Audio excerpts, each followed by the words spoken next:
Gente, bom dia. Estou muito feliz, né? Acho que é o mesmo sentimento da Lilian, do Adair e do Gabriel. A gente conseguiu reunir, né, todas as 7 turmas de mídias locais, os professores que se engajaram para organizar esse evento. A gente está chegando no meio do evento, no meio da semana, e a gente está, assim, eufórico, porque está sendo um momento muito legal de muitas trocas, algumas vezes trocas sobre questões pesadas, sobre questões difíceis, mas que a gente entende que é esse o momento, que a gente precisa olhar para a comunicação de uma outra forma, que a gente precisa pensar o nosso fazer comunicação de uma outra forma, seja no jornalismo, seja na publicidade, seja no cinema, seja nos novos nomes, né, que essa formação tá ganhando agora, né, estudos de mídia, enfim, mas que a gente possa cada vez mais pensar que todas as representações que a gente cria, que a gente desenvolve, elas têm um impacto, né, para as pessoas, para a sociedade, enfim, e é um pouco esse o objetivo dessa semana. Então, nessa palestra agora, a gente vai conversar com a Isabel Aquino. Isabel já esteve com a gente na PUC há 2 anos atrás, eu acho, né, Isabel? Apresentando essa pesquisa para os alunos, e foi uma experiência para a gente fantástica, assim, de uma troca muito interessante. E é bacana porque a gente, com essa possibilidade, né, da tecnologia de gravar, eu já usei a palestra dela outras vezes com os meus alunos, passei, a gente discutiu, até mandei foto para ela, olha, eles estão assistindo. Enfim, então é bem bacana isso. E a Isabel, desde 2017, ela está coordenando essa pesquisa, né, Todas e Todos, né, uma análise da representatividade na publicidade brasileira, que começou pensando a questão da representação das mulheres, né, e depois foi se abrindo, foi se desdobrando para falar um pouco, né, sobre outros grupos aí sociais. Então, eu quero muito te agradecer, Isabel, pela disponibilidade de vir conversar novamente com a gente, pelo carinho com que eu sei que você prepara essas apresentações e por essa troca que é sempre incrível, assim. Acho que eu falo em nome dos professores que estão aqui, tem outros professores que estão trazendo suas turmas, a professora Cristina Bravo está trazendo a turma dela, a Bárbara também convidou os alunos para participarem, então agradeço imensamente. A Maria Carolina também, que é a representante discente da pós-graduação, que também está trazendo pessoas para conversarem com a gente. Então, vou entregar a turma para você, ela é toda sua, e depois a gente abre para as perguntas. Massa. Obrigada, Lê, todo o corpo de professores, me sinto muito honrada. Eu já fiz a apresentação desse estudo, diversas ondas, para muitas plateias, né, empresas, etc. E nada me dá mais alegria do que apresentar para o estudante. Eu adoro, adoro mesmo. Acho que a troca é muito legal, assim, sinto um sangue no olho que às vezes enfim, que eu não encontro em outras plateias, sabe? Então, é um grande prazer. Obrigada pelo carinho, pelo convite. Há 2 anos atrás, eu apresentei para vocês, eu acho que foi a 6ª onda, não lembro bem, Ale. 6ª onda, isso. Eu vou apresentar para vocês a 8ª, tá? A 8ª tem dados que a gente coletou em 2019. Eu estou, nesse momento, fechando a análise da 9ª onda, que são os dados desse ano. Eu vou fechar meu vídeo para ficar melhor enfim, para vocês, porque eu vou colocar aqui em tela cheia, tá? Se algo não estiver funcionando, vocês me avisam e aí a gente tenta consertar. Deixa eu só... Aqui. Beleza. Tá rodando aí, né? Sim. Sim. Beleza, então tá. Então tá, gente. Na hora H sempre dá uma questão. Peraí.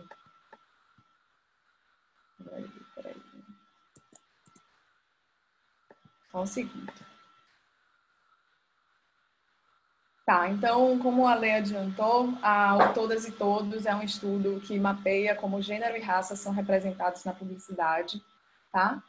Na verdade, outros grupos minoritários, a gente também faz um mapeamento, e a gente vai colocar isso com mais destaque no próximo relatório, que assim que estiver pronto, eu mando a versão compacta para a Lê dividir com vocês, tá? Mas nessa versão aqui a gente vai falar muito sobre gênero e raça. E esses dados aqui, como eu comentei, são de fevereiro de 2019. A gente sempre escolhe uma semana e coleta todos os comerciais de televisão da Globo e do Megapix, que são as maiores audiências de TV fechada e de TV aberta, tá? E tudo que... Isso dá um rol de comerciais e um rol de marcas. A gente pega o que essas marcas que saíram nessa semana na TV fizeram também no Facebook, e aí a gente também analisa os posts de Facebook, tá? Então, é um assunto... Essa pesquisa ela existe desde 2015. Ela é feita... A gente quase conseguiu... Até a sétima onda, a gente fazia 2 vezes por ano. Por algumas questões de orçamento, no ano passado só teve uma.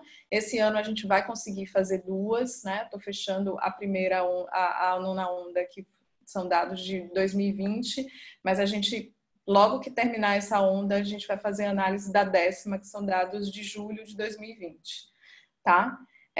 Até aqui a gente já analisou mais de 20 mil comerciais e mais de 5 mil posts de Facebook.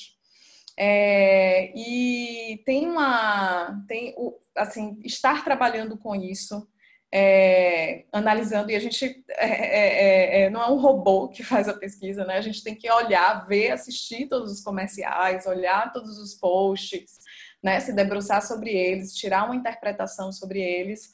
Isso faz com que afete, pelo menos a mim, eu sinto muito isso, afeta a minha forma de olhar o cotidiano, né?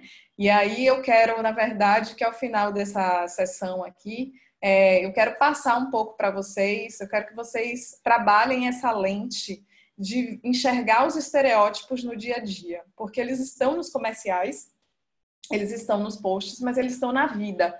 E eu gosto de compartilhar algumas dessas experiências de coisas da minha vida, do dia a dia, e que tem um estereótipo muito forte, muito carregado. Então eu faço esse convite aqui. Um desses que eu acho um dos que mais me chocaram, eu fui comprar um presente para o meu sobrinho numa loja de brinquedos e eu encontrei esse jogo da vida, tá? Esse jogo da vida, ele era uma versão nova naquela época, isso tem uns 2 anos mais ou menos, né? E tem essa tag aí falando novas profissões e situações, e eu quero que vocês olhem para esses personagens, tá? Então, a gente vê aí um homem de gravata, que sugere talvez seja um advogado, um cara que talvez seja um engenheiro por esse chapéu que ele tá, esse capacete que ele está usando, um outro que pode ser um açougueiro ou um chefe de cozinha. E aí eu quero que vocês olhem as mulheres que estão na capa desse jogo da vida, né? Uma está segurando um buquê de flores e correndo, né? Então, não sei se ela é a CEO de uma floricultura ou se ela está com... A sugestão é que ela está com um buquê um buquê de flores, um buquê como se tivesse pego de um casamento. A outra está ali apaixonada pelo namorado, né? Nas costas dele, tem um ar assim apaixonado. E a outra mulher está dentro de um balão, vestida de noiva. Uma situação realmente muito que a gente costuma ver todos os dias.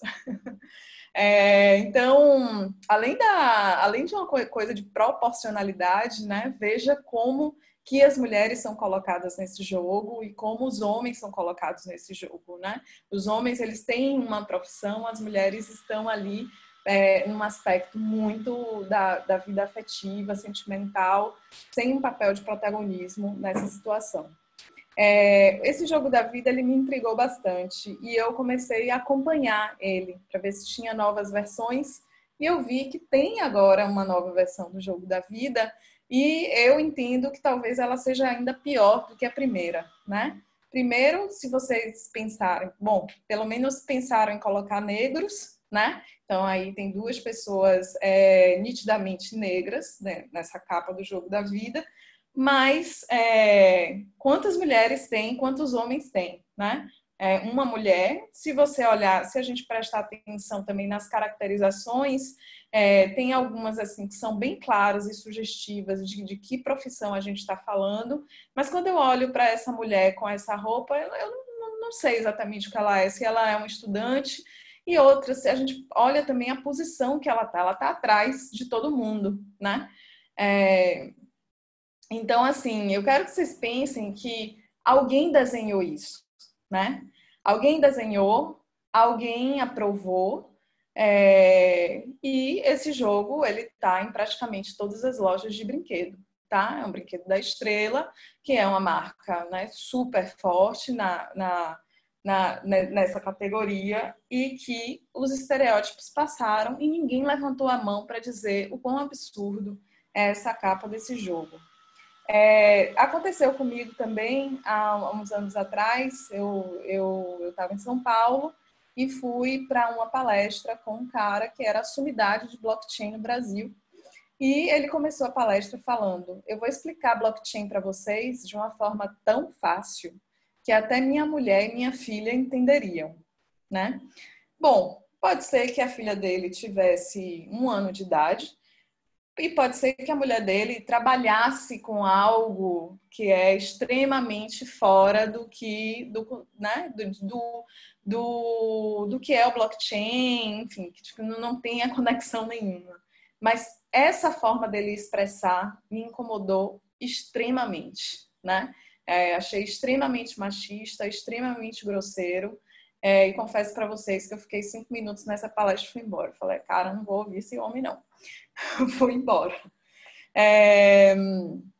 Então, por que falar sobre isso continua sendo importante, né? A gente no estudo está fazendo isso desde 2015, esse assunto continua forte na mídia, continua forte na indústria da comunicação, na publicidade se fala muito disso, com certeza vocês acompanham grandes movimentos que estão acontecendo nessa indústria, mas continua sendo importante porque essas coisas acontecem na vida real e porque as marcas influenciam a sociedade, né? A gente tem um dado de que todos os dias a gente é impactado por 5.000 mensagens publicitárias. Da hora que a gente sai de casa, da hora que a gente acorda, da hora que a gente já dorme, seja pela internet, na rua, etc. Obviamente, a gente não lembra de todas essas mensagens, né? A gente não tem a memória disso, mas, obviamente, também que isso impacta e molda a nossa forma de enxergar o mundo, de enxergar o que é bonito, o que é feio, o que é legal, o que não é legal, né? O que é desejável e o que a gente não é desejável ser, ter, etc. Né? Outro dado que a gente tem também é que 65% das mulheres não se sentem representadas pela mídia. Então, isso quer dizer que a gente não está, que a publicidade muitas vezes não está se conectando bem com o público-alvo, que é extremamente importante dentro da sociedade. Né? Porque a publicidade tem reforçado racismo, discriminação e preconceito, contribuindo para aprofundar as desigualdades da nossa sociedade, e a gente vai ver isso aí ao longo do estudo. É importante a gente entender sobre isso para a gente conseguir ser mais criativo, mais eficiente e mais conectado ao espírito do tempo e para entender os desafios que as marcas vão precisar enfrentar para se manterem relevantes. Né? Eu costumo dizer, e eu acredito muito nisso, como eu sinto, que quando uma marca ela não tem nenhum tipo de envolvimento com esses assuntos, com essa pauta identitária, mesmo que ela não se exponha de uma forma, ela não precisa se expor de uma forma ativista, né? Mas ela pode ter mais representatividade dentro do casting dela, ela pode fazer coisas que a tornem mais atual. E para mim, hoje, quem não faz isso, quem está desconectado, é extremamente antiquado. Né? Eu tenho uma posição bem clara assim, na minha cabeça de que realmente você está fora do tempo. E por que é importante também? Para que nossa indústria, ela colabore na construção de uma sociedade mais justa, igualitária, um ideal em que todos são beneficiados. Tá? Então, olhando para o que vem acontecendo Eu vejo que essa temática se mantém ainda muito viva e dinâmica na publicidade nos negócios.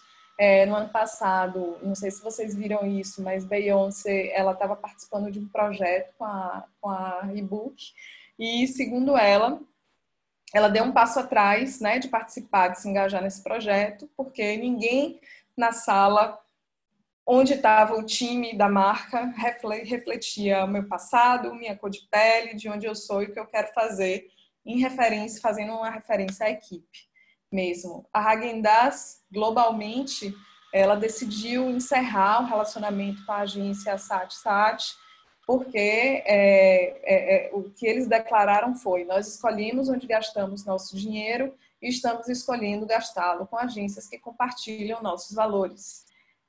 A cantora Cisa, que sofreu um racismo numa loja Sephora nos Estados Unidos, né, e ela fez o maior barulho, ela denunciou realmente nas redes sociais essa manifestação de racismo, e isso causou uma revolta tão grande, um movimento de boicote tão grande, que a rede parou um dia inteiro, né, eles fecharam todas as lojas do país para realizar um treinamento sobre diversidade com todos os colaboradores após esse fato, né? A gente sabe que um dia de treinamento não resolve o problema de uma marca, né, e de uma rede tão grande como essa, mas é muito simbólico, é tipo assim, acordei, vou prestar atenção nisso para que isso não aconteça mais. E não sei se vocês lembram também o comercial da Perdigão de Natal do ano passado, que foi super racista, né? Que era a história de que você comprava um peru Perdigão, um Chester, sei lá, e ganhava outro, né? Na verdade não ganhava outro. E aí a Perdigão, a cada um que você comprasse, a Perdigão doaria um outro para uma família de baixa renda, né? E aí eles resolvem retratar a família que compra como uma família branca, a família Oliveira, e a família que recebe, né, de baixa renda como uma família negra, né, que é a família Silva. Então, isso passou por várias pessoas, ninguém apontou, nossa, que estereotipado, que racista, que equivocado, eles precisaram tirar a campanha do ar. Imagine que para o Perdigão, nesse momento de Natal, que é um momento ápice, né, do varejo deles, quando eles mais vendem e de repente tem que tirar uma campanha do ar. Então, além do aspecto moral, tem um aspecto financeiro aí também muito, muito grave. Então, se as empresas e as marcas realmente não prestarem atenção a isso, elas vão ter prejuízo, né? Elas vão ficar distantes do consumidor. E a gente brinca sempre, né, gente? Ninguém levantou a mão nessa hora para falar alguma coisa. Então, incentiva vocês, os estudantes que tiverem estagiando numa agência, não deixem, não percam essa oportunidade de levantar a mão mesmo. Às vezes, as pessoas que estão ali trabalhando já estão tão viciadas no processo que não estão conseguindo enxergar uma coisa que vocês podem enxergar. Então, incentivo mesmo, sem medo de estar errado, sem medo de... Levanta a discussão mesmo, levantem a bola. Isso é muito importante e as empresas e as agências estão precisando de gente que tenha realmente opinião, tá? Outro movimento muito importante que aconteceu foi nos Estados Unidos, a Associação de Publicidade, a Associação dos Publicitários, eles implementaram uma regulamentação onde eles proíbem qualquer peça, passaram a proibir qualquer peça publicitária que represente papéis considerados ou mais femininos ou mais masculinos. Então, por exemplo, um pai que quando vai trocar fralda é atrapalhado e fica enojado com o cheiro, né, do cocô do bebê. Então, é o tipo de coisa que enfraquece o gênero, né? Isso faz crer que é a mulher que tem que assumir esse papel, né? O homem não pode assumir esse papel. Então, eles estão prestando atenção nisso. Essa associação na Inglaterra seria o nosso CONAR, né? Que tem uma regulamentação e que tem o poder de veto de determinado comercial, de determinada peça publicitária na mídia. Uma coisa também que tem muito interessante que vem acontecendo desde 2017 é a formação do grupo Publicitários Negros, né, na publicidade. É um movimento que está mais forte em São Paulo, mas congrega publicitários de todo o país, e é uma forma mesmo de aquilombamento, né, de estudantes e profissionais que querem discutir, que querem trocar informação, que querem apontar as oportunidades do mercado, que fazem treinamentos e mentorias entre eles mesmos para se fortalecerem como profissionais e conseguirem essa abertura de mercado, tá? Então, isso também é muito importante. E Victoria's Secret, que é uma marca americana que sempre foi extremamente sexista, e seguindo um padrão de beleza feminino muito ali, muito demarcado, contratou uma modelo trans para ser a porta-voz da marca.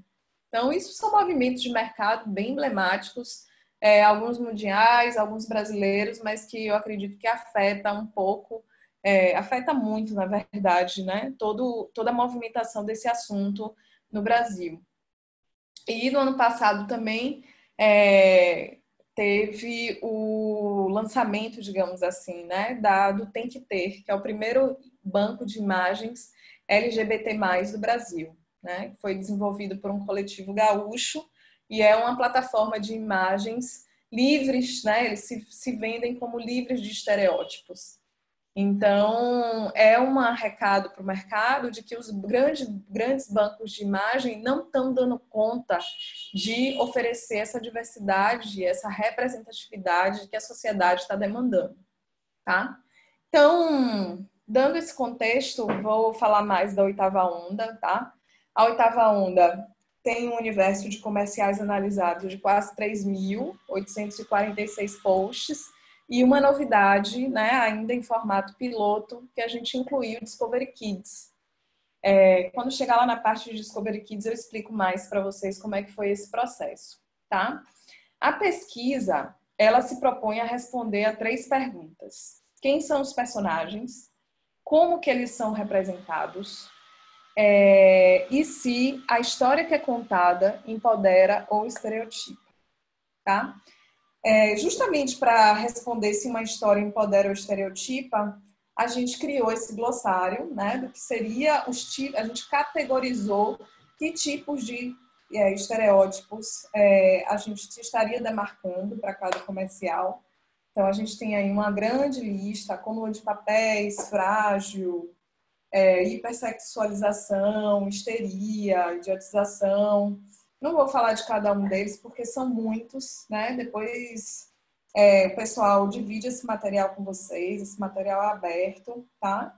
Mas é muito legal ter isso até como uma cola na hora de estar desenvolvendo mesmo, e ver, pô, será que eu tô pesando a mão nisso aqui? Isso aqui não é legal? Então, é um bom material de análise mesmo, de estar junto enquanto vocês estiverem criando peças, criando campanhas, criando conceitos. E da mesma forma que a gente tem o glossário do estereotipo, a gente tem o glossário do empodera, que são formas também de empoderar o protagonista, né? Seja um homem ou uma mulher, como é que a gente pode estar fazendo isso de uma maneira mais bacana. Então, vamos aos resultados. Eu vou mostrar para vocês como foi o resultado de 2019, né, dessa oitava onda, quem são os personagens. Então, dentre os protagonistas de TV, a gente viu que 18% o protagonista era o produto, não era uma pessoa, tá? 27% dos protagonistas eram homens, 36% mulheres, 18% ambos ou vários. Quando a gente fala ambos ou vários, é porque numa mesma situação você pode ter um homem ou uma mulher ali na linha de frente, os dois são protagonistas, ou até mais de uma pessoa também, e todas elas têm uma importância na trama que está se passando. E 1% é a sociedade. Normalmente, esse que dá sociedade são comerciais de governo, que mostram assim, que dá aquela... que mostra a sociedade inteira, que mostra uma rua com muita gente. Então, é mais uma demarcação de sociedade. Até aí, a gente não vê nenhuma questão a ser apontada, tá? A gente tem ondas que tem mais homens protagonistas do que mulheres protagonistas. Isso varia um pouco de onda a onda, mas até aí a gente não problematiza nada. O problema é quando a gente abre esses dados e começa a olhar raça, tá? Então, desses homens protagonistas, 73% são brancos, 22% apenas negros e 5% têm etnias misturadas. São aqueles comerciais que tem mais de um homem protagonista e aí você tem um branco, um negro, um oriental e tal. Das mulheres protagonistas, 70% são brancas, 17% são negras, 13% várias etnias. Nos comerciais que tem que tem os dois gêneros ali sendo protagonistas, mais ou vários homens, 19% dessas pessoas são totalmente brancas, 81% tem várias etnias, e na sociedade, aí sim, a gente vê uns 100% de várias etnias, até porque é mais fácil, né? Você está mostrando um monte de gente, você está tentando mostrar a população, e aí quem pensa esse comercial pensa, não, vou colocar gente de todos os tipos, tá? Então, como é que isso tem evoluído, essa questão da evolução de protagonistas negras, mulheres na TV? Lá na primeira onda, a gente tinha dados pífios, né, de representatividade de protagonista negro. Então, a gente tinha 4%, uma segunda onda que tinha 1%, e a gente agora está com 17%.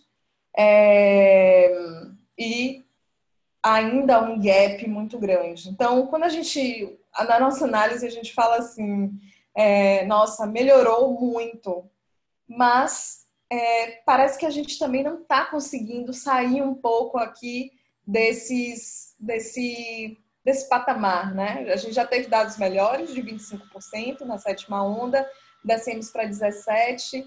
Então, a sensação que passa é que, assim, mesmo isso estando em pauta, isso sendo discutido todos os dias, a gente ainda não está conseguindo avançar para uma situação de equidade, tá?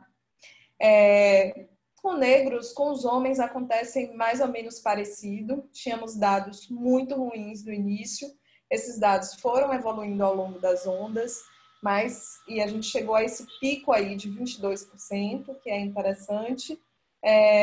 Então, melhorou, mas ainda também está longe de um ideal, né? E aí a gente vai ver os protagonistas do Facebook, né? Dos posts, que a divisão entre produto homens e mulheres, ambos, vários, sociedade, é essa aí. Quando a gente abre raça, são esses os dados, né? Dos homens protagonistas, 67% brancos, 24% negros, 6% várias etnias. Das mulheres protagonistas, 72% brancas, 21% negras, 2% com várias etnias.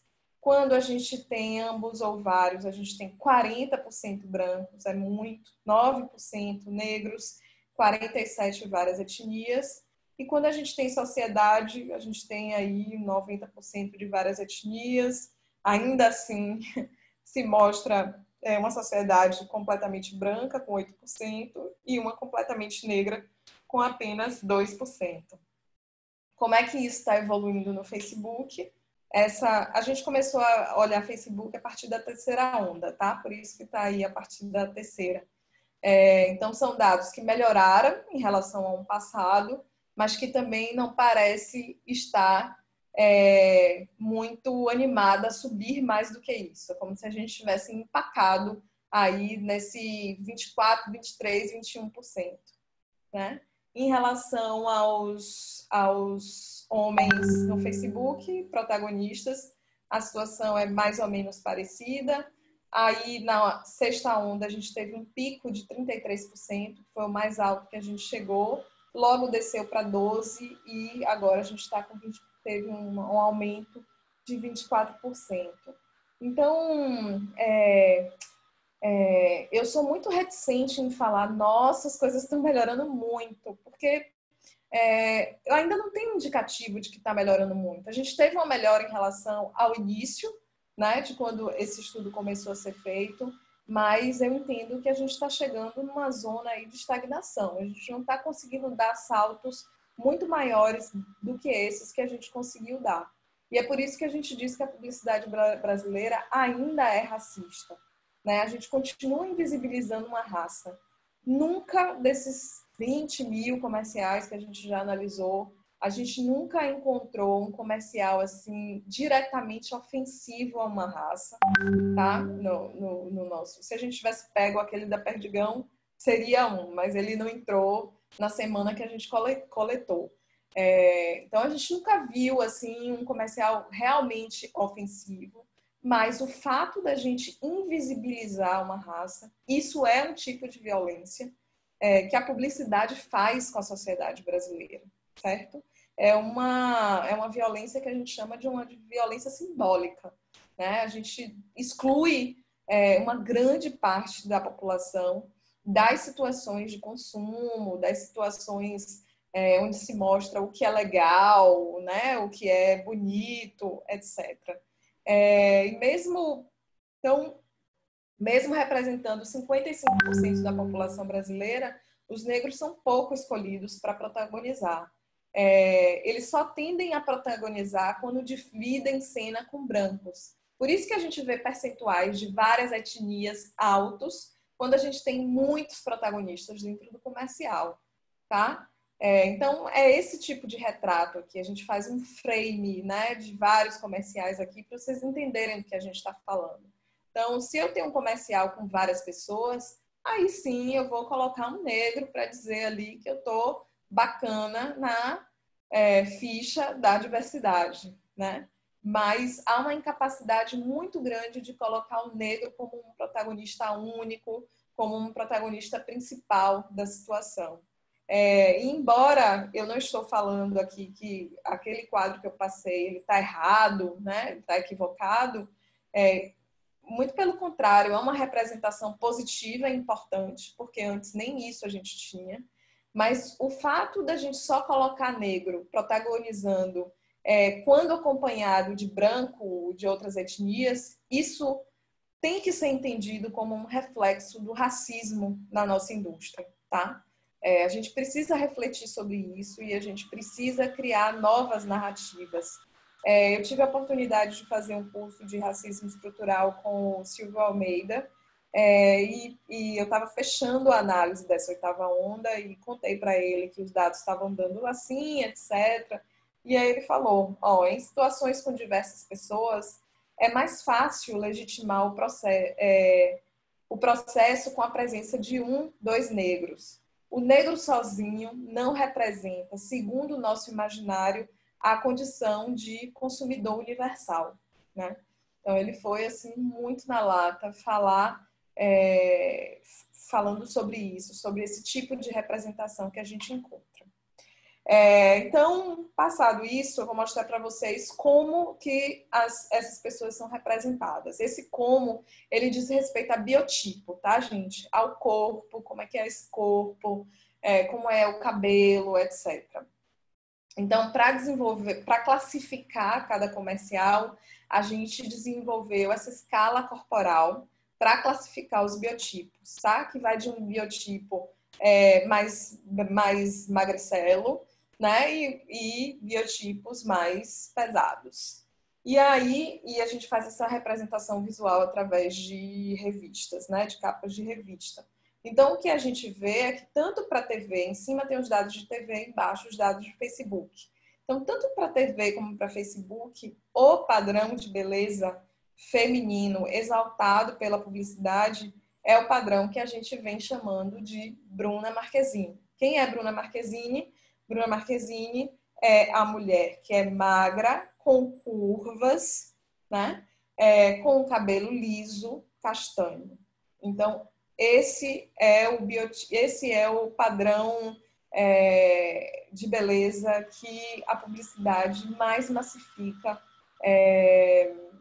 nas peças publicitárias, nas campanhas. É o que a gente mais vê, tá? Tem um pouquinho aí também bem representativo de um tipo bem magro, né? Que é um tipo mais modelo de passarela também. Mas o que realmente se fica notório é esse tipo 2 aí, que a gente chama de Bruna Marquezine. Para os homens, isso se divide entre 2 biotipos, que é esse biotipo 2, mas muito mais marcadamente, especialmente na TV, o 3, que é esse cara que ele forte, né, com os músculos bem demarcados, com a barriga tanque, com esses braços musculosos. E esse outro tipo que a gente chama do Justin Bieber aí, que é um cara, né, magro, malhado. Então, são esses 2 que a gente mais vê na publicidade. Em relação a cabelos, essa linha azul são os cabelos lisos, né?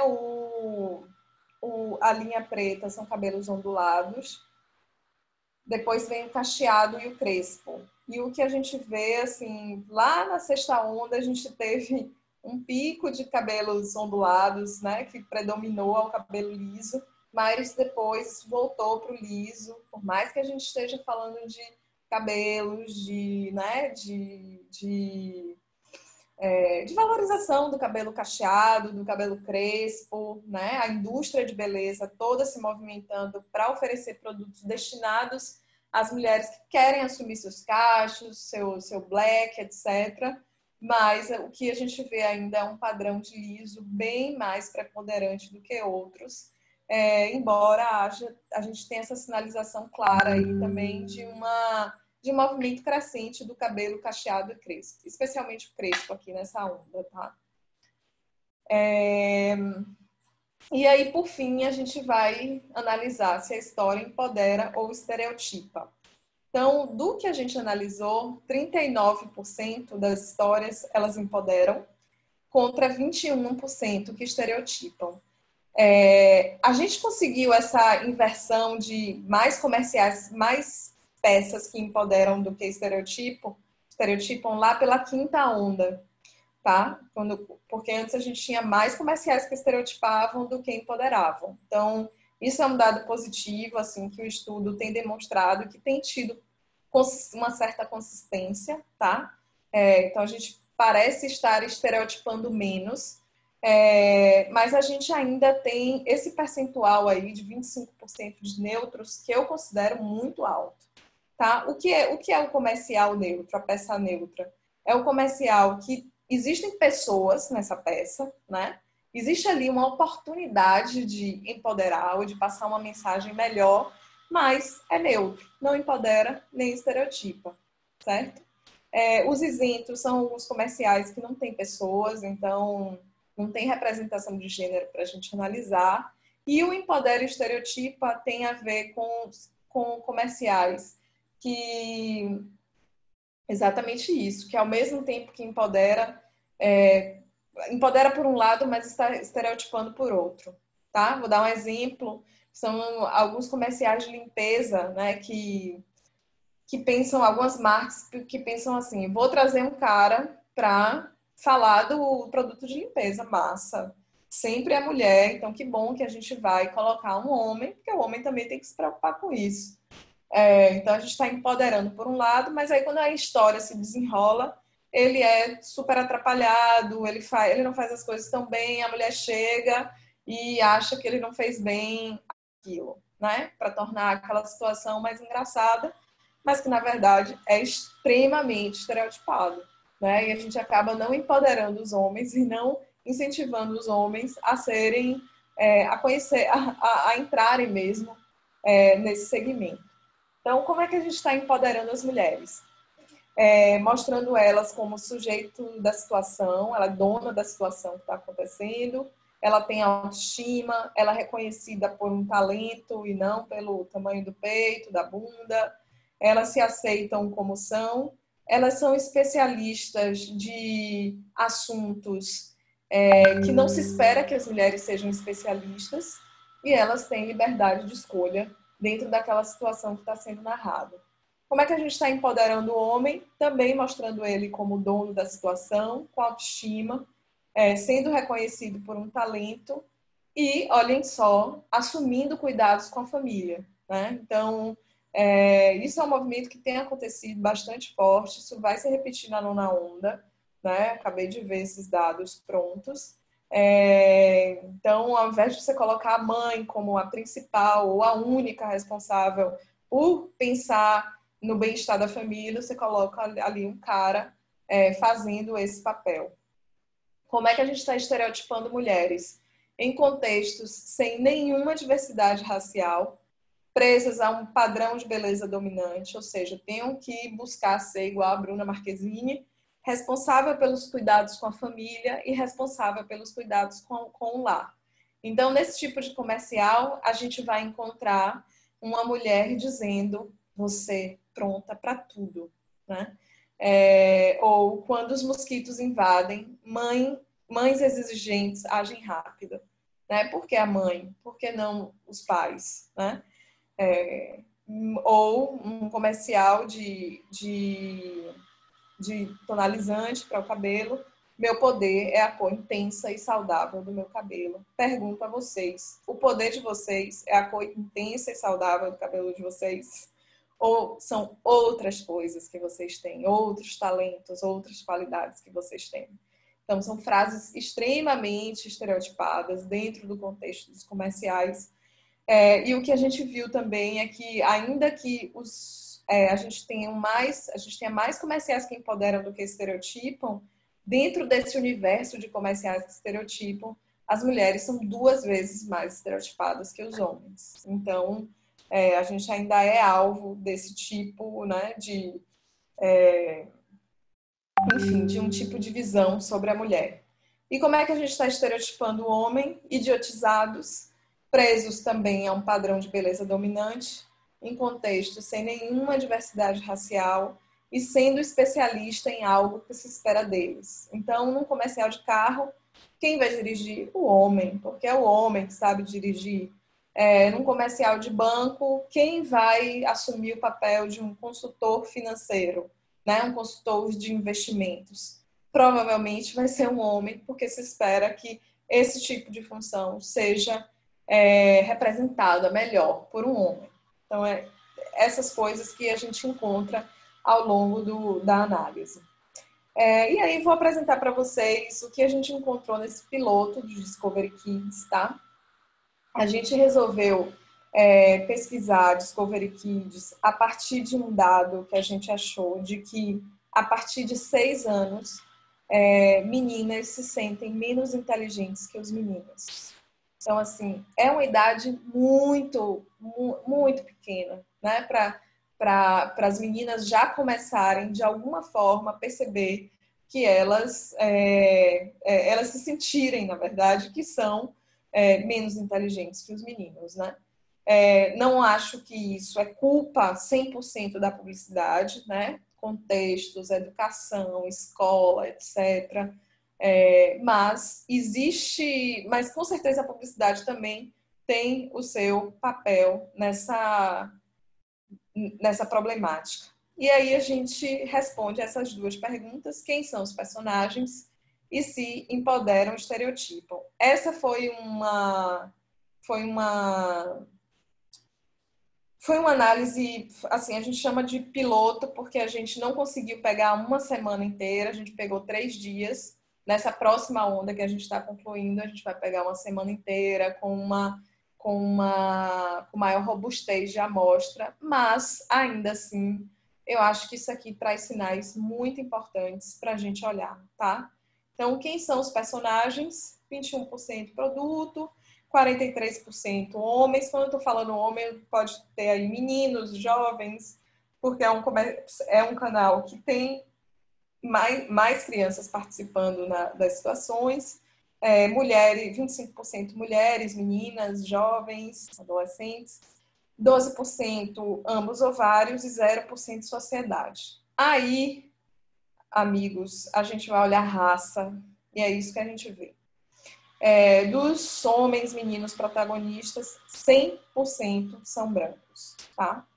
Das mulheres, 59% são brancas, 6% apenas são negras e 34% tem várias etnias. Quando a gente vai olhar para os comerciais que tem mais de um gênero protagonizando, a gente vai ver que aí sim a gente tem uma preocupação maior, né? 100% com várias etnias, e representação de sociedade a gente não tem. O que a gente viu nos comerciais de Discovery Kids?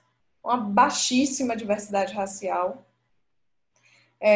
Os negros, eles tendem a ser protagonistas quando estão acompanhados de outras etnias, tal qual a gente viu lá na Globo, só que muito mais acentuado, né? Então, beleza, eu tenho ali o comercial da Wizard, que tem os personagens, né? Então tem vários ali, tem o branco, tem a ruiva, tem o oriental, tem dois negros. Então é esse tipo de representação que a gente vê no Discovery Kids. E aí a gente vai para a pergunta se empodera ou estereotipa, tá? A gente fez um filtro de produtos e serviços para crianças de até 12 anos, tá? Então, 31% empodera, 20% estereotipa, graças a Deus, pelo menos tem situações, as situações mais empoderam do que estereotipam, um grande número de neutro, né? Aí o 34%, 1% empodera estereotipa, 14% não tinha representação de gênero. E como é que a gente está empoderando meninas? Mostrando elas como protagonistas da situação, com talento, com sensibilidade, com autoestima, com liberdade de escolha. Perdão, gente, empoderando crianças, tá? Aqui a gente não faz uma divisão por gênero. E como é que a gente está estereotipando? De forma mais recorrente, uma ausência muito grande de diversidade racial, com machismo, situações machistas, com profissões extremamente estereotipadas, ou seja, o chefe é o homem. Pontualmente, a gente vê padrão de beleza, cuidado com a família e hipersexualização. Esse de hipersexualização, para mim, é o mais chocante. É esse comercial que está rodando aí na figura, tá? Então, você vê essas bonecas unicórnio de mini blusa, elas dão uma rebolada na câmera, elas têm esse cabelo esvoaçante.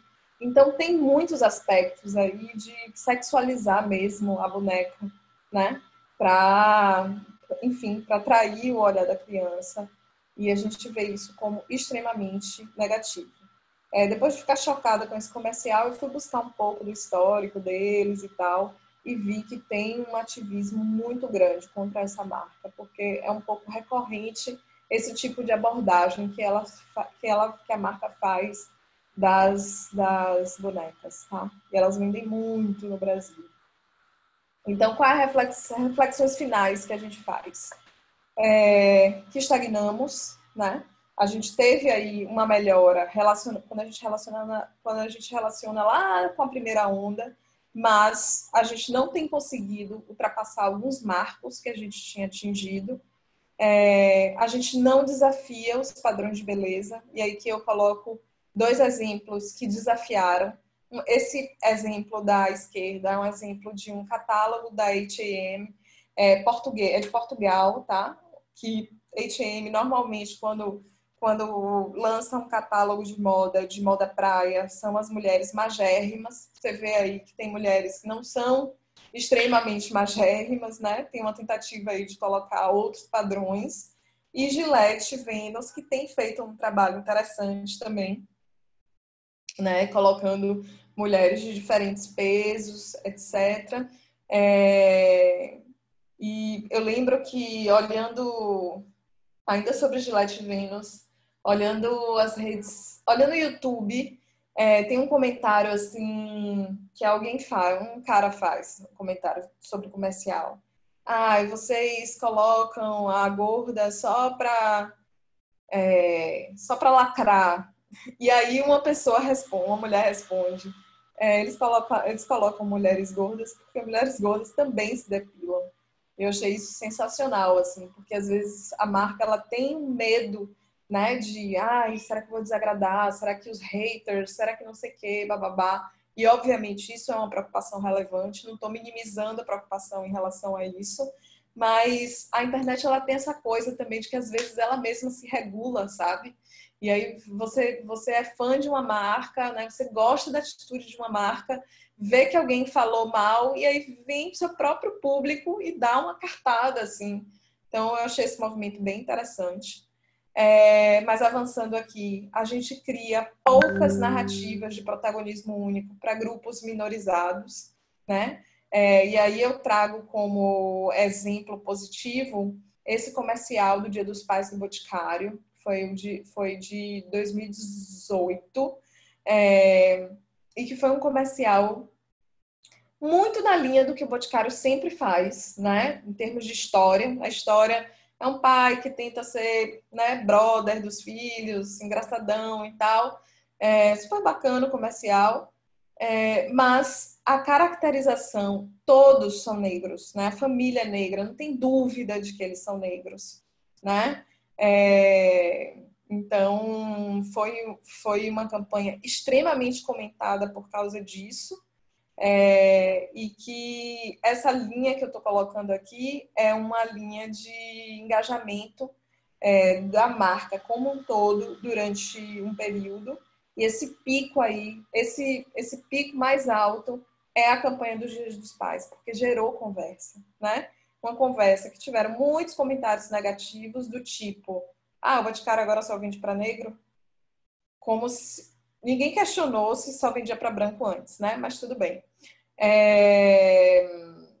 Mas, assim, o que na época, a gente fez uma análise de sentimento dos comentários e tiveram muitos mais comentários positivos do que negativos, e a marca vendeu 13% a mais em relação ao ano anterior, por causa do burburinho da campanha. Então, vejam como, além de ser como é que eu posso dizer, moral, além de ser uma questão moral, né, e da gente pensar de que existem negros no nosso país e que representam muito da população brasileira, isso também financeiramente é rentável para as marcas, quando é feito de uma maneira inteligente, bacana, natural, enfim, foi muito legal, assim, esse case.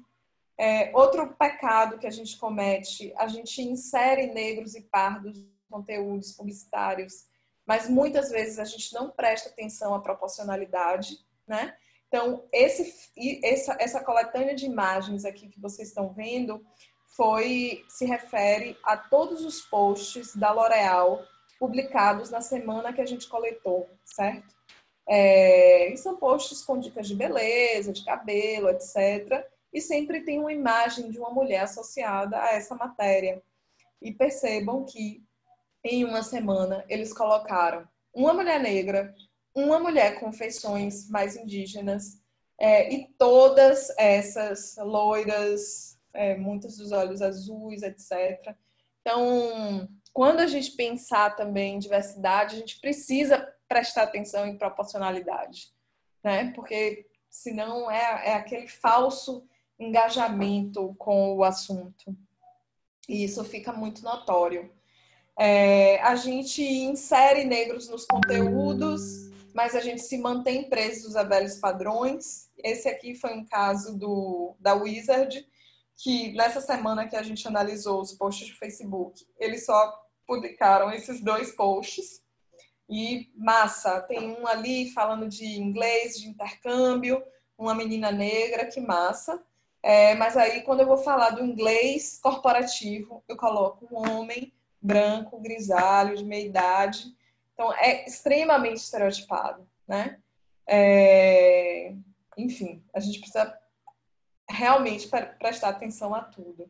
E aí, o que eu falo, assim, mensagens finais, antes da gente fazer um exercício, que eu vou propor um exercício para vocês, é que a gente precisa ser agente das transformações que a gente quer ver acontecer na nossa sociedade, que é muito importante. Por isso que eu falo, assim, se estão trabalhando dentro de uma agência, de uma marca, falem sobre isso, discutem sobre isso. Se alguma coisa vocês tiverem a sensação de que não está bacana, leva para um amigo ver, levanta a voz na hora, fala, comenta, sabe? É muito importante. É assim, é a gente no dia a dia que vai, se a gente quer uma mudança, é a gente que tem que fazer. Então, convoco vocês a serem agentes atuantes, ativos nessas transformações e um convite para a gente ir juntas e juntos nessa, né? Quanto mais a gente entende desse assunto e tem repertório, mais poder de convencimento com outras instâncias a gente consegue. Isso é muito importante para a gente mudar as coisas. Então, eu quero que meu propósito aqui é contribuir para isso, que vocês ganhem esse repertório e comecem a enxergar isso, tá? Essa é a apresentação da pesquisa, mas eu vou propor agora a gente fazer um exercício, tá? No ano passado, eu estive em Nova York, no Stereotype Alliance Summit. O Stereotype Alliance é uma aliança global comandada pela ONU, Mulheres, para o fim dos estereótipos na comunicação. O Brasil tem o seu capítulo, que participa, algumas marcas participam desse movimento. Aqui ele se chama Aliança Sem Estereótipos. E nessa conferência eu aprendi, eles passaram uma metodologia chamada de 3Ps, que eu acho que é um princípio assim muito bom para a gente começar para a gente ter esse olhar mais, afinar esse olhar sobre os conteúdos, tá? Então, eles chamam dessa metodologia de 3Ps, que se chama presença, perspectiva e personalidade, tá? O que é presença? É quem está sendo mostrado na comunicação. As peças mostram homens e mulheres de verdade. Eles se identificam com as pessoas que você conhece, com os consumidores que você atende. A presença também convida a gente a pensar além de gênero, né? Idade, etnia, orientação sexual, capacidades físicas, e faz um convite também para romper os papéis estereotipados, tá? A perspectiva é sobre quem está contando a história. Se a locução é feminina ou masculina, se inclui mulheres narrando as histórias, se convida também a retirar qualquer sexualização e objetificação de homens e mulheres, e não só olhar a história, mas olhar quem está por detrás das câmeras, né? É uma diretora, é uma produtora, é uma diretora de cena, é uma mulher que pode trazer ali um olhar diferente do que um olhar masculino. Então, essa questão da perspectiva fala tanto da história quanto do que está por trás da história. E personalidade é tudo aquilo que demonstra a personalidade do personagem. Mostrar personalidades tridimensionais, ou seja, não só um aspecto, né? Conseguir aprofundar um pouco de uma forma que passe a sensação de autenticidade, que seja engraçada, forte, respeitada. Há uma visão muito tradicionalista do personagem, há uma interpretação estereotipada de beleza. Então, os 3Ps, eles convidam a fazer essa análise, tá? Bom, gente, vou ter que encerrar, que a gente chegou aqui no limite do limite do limite, já passou de 1 hora. Quero agradecer muito, imensamente, a Isabel Carim de estar aqui conversando com a gente. Toda vez que ela vem falar, a gente termina assim querendo mais, né? A gente quer conversar mais e saber mais, enfim. E agradecer muito a todos os alunos aqui presentes, os alunos da Cristina, da Bárbara, da Lilian, do Adair, os meus, e do Gabriel também. Malu tá aqui brincando de gesticular, imitando o que eu estou falando. Enfim, mas agradecer muito a todos vocês pela participação. Obrigada mesmo. Valeu. Tchau, muito tchau. Bom. Obrigada pela participação. Maravilhosa, Isabel. Parabéns. Obrigada. Obrigada. Obrigada. Sucesso para vocês.